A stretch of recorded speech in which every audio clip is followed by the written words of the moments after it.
Pablo Escobar is one of the most infamous and consequential figures in modern criminal history.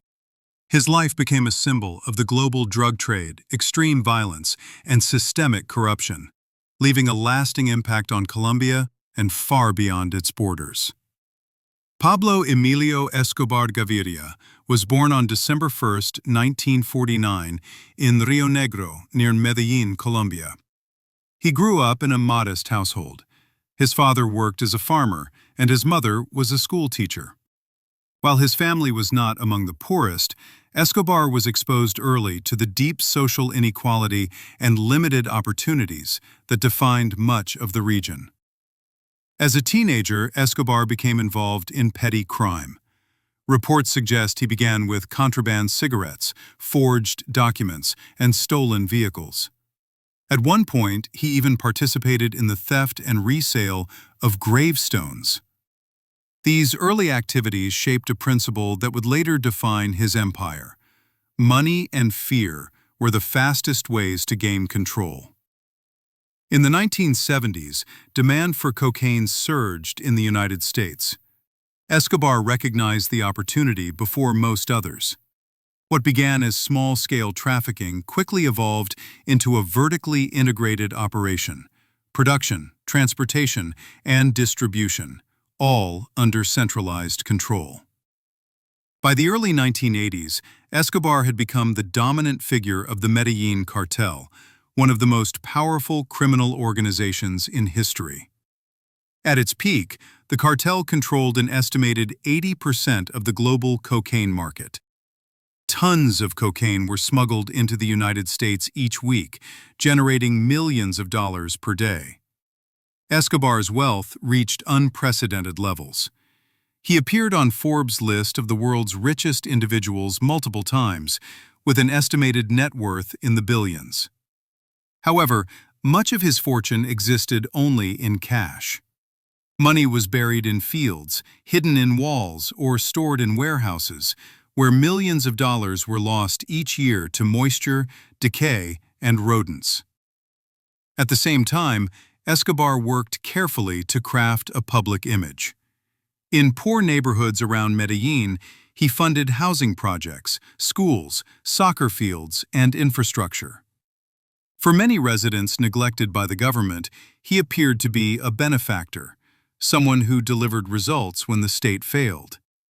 Behind that image was an unprecedented campaign of violence. Escobar openly used the strategy known as plata o plomo, silver or lead. Officials were given a choice: accept a bribe or face death. Judges, journalists, politicians, police officers, and civilians became targets. Throughout the 1980s and early 1990s, Colombia endured a wave of terror. Car bombs exploded in major cities. Commercial airplanes were destroyed. Government buildings, courts, and police stations were attacked. Thousands of people were killed, many of whom had no connection to the drug trade. One of Escobar's greatest fears was extradition to the United States. He believed that an American prison sentence would mean total loss of power. To prevent extradition, Escobar launched a direct war against the Colombian state, attempting to force political concessions through fear and chaos. In 1991, under intense pressure and widespread violence, the Colombian government reached a controversial agreement. Escobar surrendered voluntarily in exchange for protection from extradition and incarceration in a prison of his own design.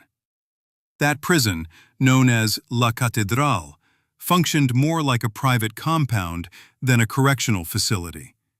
It included luxury accommodations, a bar, a soccer field, and guards loyal to Escobar himself. From inside, he continued to manage cartel operations with little interference. When authorities realized the extent of the situation, plans were made to transfer Escobar to a standard military prison. Before this could happen, he escaped in 1992, triggering one of the largest manhunts in Colombian history. For the next 16 months, Escobar lived as a fugitive. He was pursued by Colombian special forces with support from U.S. intelligence agencies. At the same time, rival groups and vigilante organizations hunted him, driven by personal loss and revenge. On December 2, 1993, one day after his 44th birthday, Escobar was located in Medellin. After being tracked through a phone call, he attempted to flee across rooftops. He was shot and killed during the operation. While details of his death remain debated, the official account states that Colombian police ended his life.